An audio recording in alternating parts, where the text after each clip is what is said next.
Got myself some metal dumbbells because my other ones, as you can see, were just not loyal. Look at that, they're fucking bent as anything. Look fucking terrible.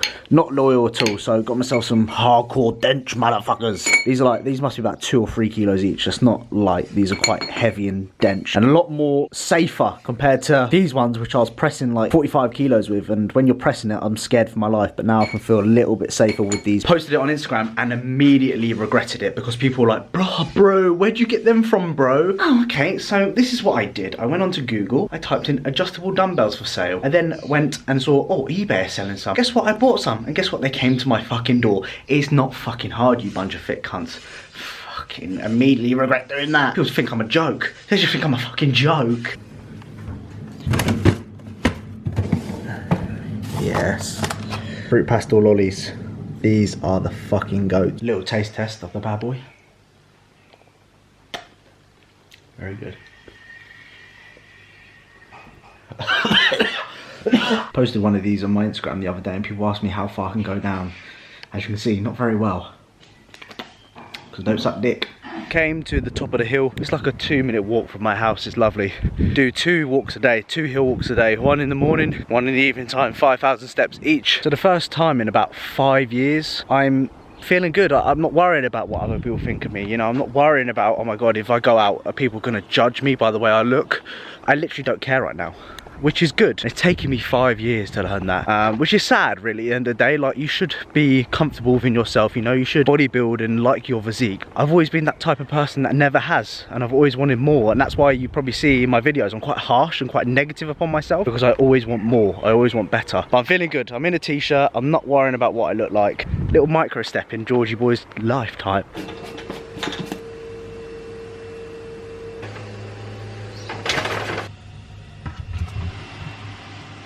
Good transition, that shit really. I'm just trying to make my YouTube videos look better, but I'm probably just better just keeping it raw and basic, you know, at the end of the day. Still using intra-workout whilst I train at home, regardless of the constant, well, the lockdown period at the moment. Beneficial in my opinion. I like drinking on an intra-workout. I like having a release of carbohydrates when I am training, and obviously with EAAs, like to protect muscle, that side of things. Using an intra-carb plus from Supplement Needs. You get this from Supplement Mads. If you use my code George10, you get yourself a discount as well. Easy digesting carb powder with a highly branched psychodextrin. I added my creatine just because I remember taking it then, and I added some electrolytes just for when we train. Obviously we lose electrolytes, so just replenishing those side of things when we do train is important. And the EAAs of choice, Recover EAAs pink lemonade flavour. Tastes like pink Lucozade, but just a flatter version. I could just drink this on a normal day-to-day basis. One of the best tasting EAA products out there. As you can see, today is going to be a fucking nice day. So this intra workout is going to go in the freezer, so I've got a nice cold drink wherever I can put this. Might dump it in there. Can that go in there? Boom.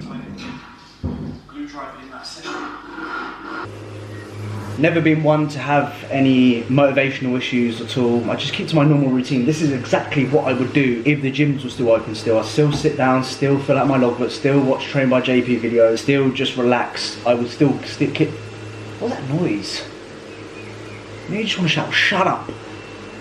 Anyway, as I was saying, but I just keep to my normal routine in all honesty, and that's kind of what keeps me going. I mean, I've never struggled with motivation before. I think I've already said that 30 seconds ago, but just stick to your normal routine. If you are struggling, train earlier in the day, train at your usual time, whatever you prefer, and just get it done almost. Like for me, I train earlier now, so I just have the rest of the day to do what I would like to do. Instead of thinking about, fuck, it's 4 o'clock now, I better start fucking training. And there's no worse feeling than that, is there? So in 4 legs today, it's going to be a hot one, which I'm not looking forward to. I am looking forward to at the same time because I like train outside when the weather's nice, but at the same time, when it's legs, when it's hot, you're a bit like, meh. Regardless, we're gonna get it done, and that's what's gonna make a difference, you know. I always say that's gonna make a fucking difference. I don't think I've shown you this rotation yet. I might have done, but we're gonna do a stiff leg deadlift variation, something which I've introduced for the past kind of 4 sessions now. Really enjoying them. Probably one of my favorite rotations. I wish I've done them earlier on in my training career, if you want to call it that. So we're gonna do like a line dumbbell curl, stiff leg, squats, walking lunges, leg curl, calf raise, bicep curl to finish.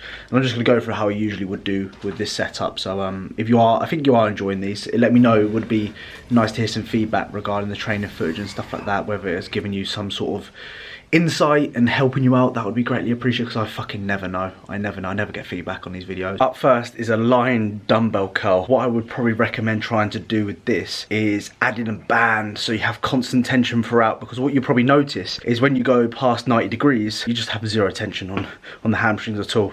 Mainly, you know, you get more benefit from eccentrically loading this. What I would probably do is, I'm trying to figure out how I would do that right now. Put a band round it and things like that. As you can see, I've got my knee sleeves around like my shin, my lower shin, my ankle area, because when they put the dumbbell between the legs, I know I'm being a bit of a fanny here, but it rubs like right in here and it's very annoying, especially when you're trying to really connect with something. If you are having that, just put your knee sleeves on around your ankles and then it goes away.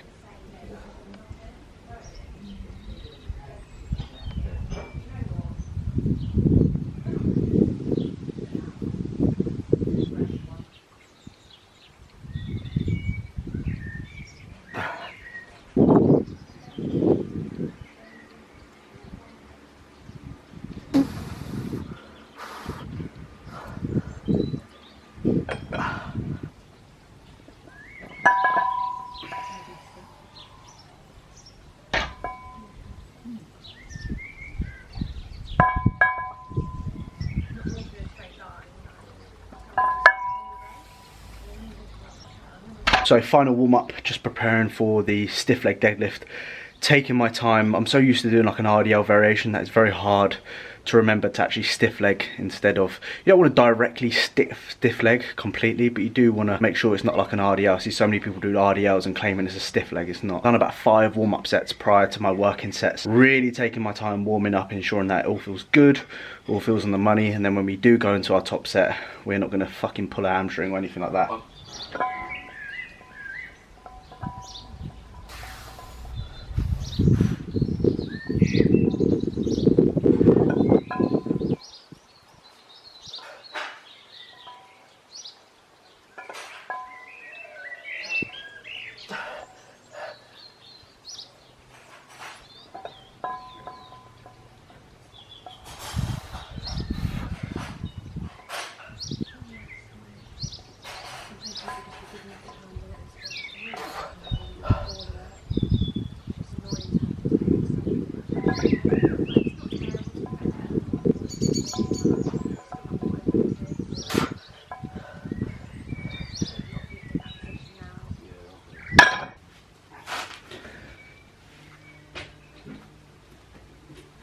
Did 2 sets of barbell stiff legs, which was nice, felt good, felt quite strong doing those now. It's taking me a bit of a time to adjust to those.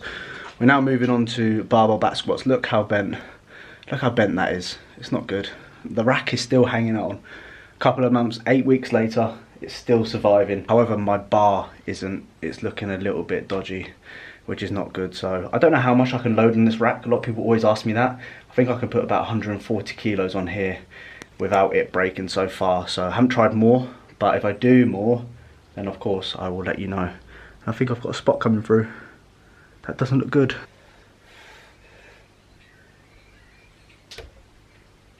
Right, top set of squats.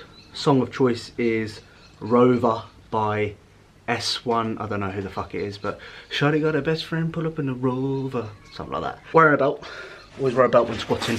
Just allows me to brace against the fucking belt because I'm not very good at squatting at all. So just helps ever so slightly. Heel elevated as well. As you can probably see the plates at the bottom somewhere here. There we go.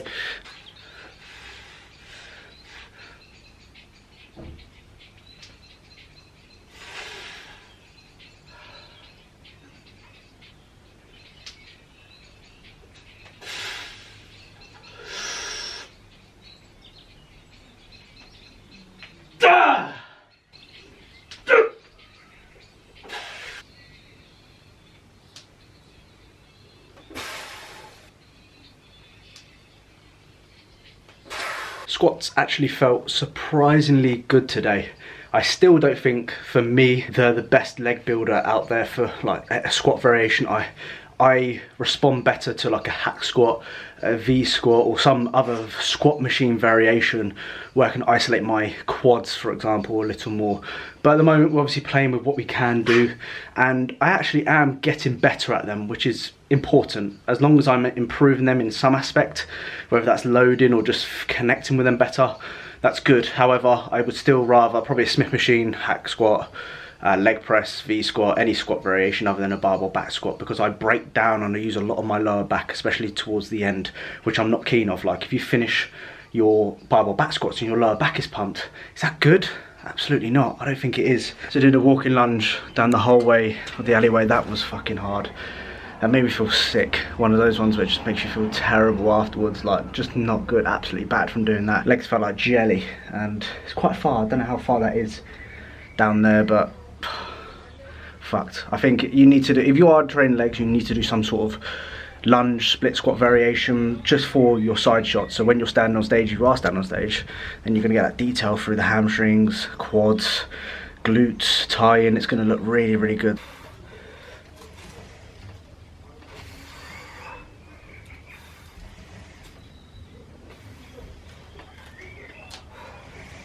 Right, so we're going to do some calf raises next. The way I do a weighted calf raise is I get a rucksack and I put about, there's about 25 kilos of weight in here. Put that in there, put that on my back, and I'll do some calf raises on a step. Just easier way. You can use it by, I've seen people, they've got like a dip belt and they tie weight around it and they just have like 40 kilos between their legs and do like standing calf raises like that. That will work, but if you haven't got that, then do this option, which I'm going to do, is the rucksack.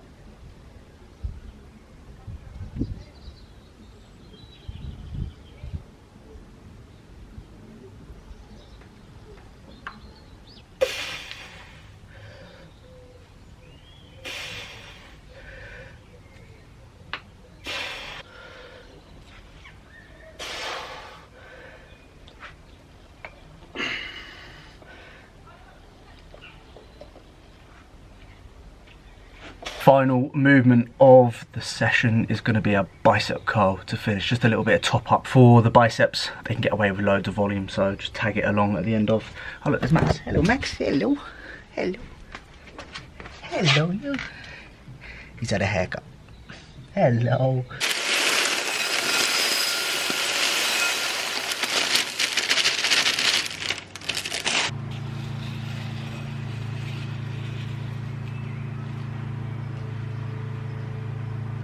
That was a good session. It was one of those sessions where at first I didn't want to do the session. Like the thought of going into doing that session, I was like, can I be bothered? But once I was into it, I got my head on, just got on with it, and it turned out to be a very good session. And now I've got the rest of the day to kind of just do what I want, almost do some work, chill out a little bit more, which is good, instead of, you know, as I mentioned earlier, kind of waiting until like 4 o'clock and then having to train. It's just, nah. I'm due a mini cut. I'm due a mini cut very, very soon. I've been in the gaining phase, or haven't dieted since last September 2019, and now it's May. So I'm due a little bit of a tidy up phase in the next kind of couple of weeks. I will be documenting that, you know, 4 to 6 weeks mini cut, going through mini cuts, how to mini cut, calories, training, cardio, all that side of things, how to come out of a mini cut, what to do when you're doing a mini cut in terms of nutrition. I've probably mentioned that. I will be documenting that. So if there's anything you want to see in particular, of course, let me know, and I will, I would cover that in a video or whatever. I sincerely hope you enjoyed today's video. If you have, comment down my phone. This is my phone. Don't forget to like, don't forget to subscribe, and I shall see you guys in the next video. Lots of love.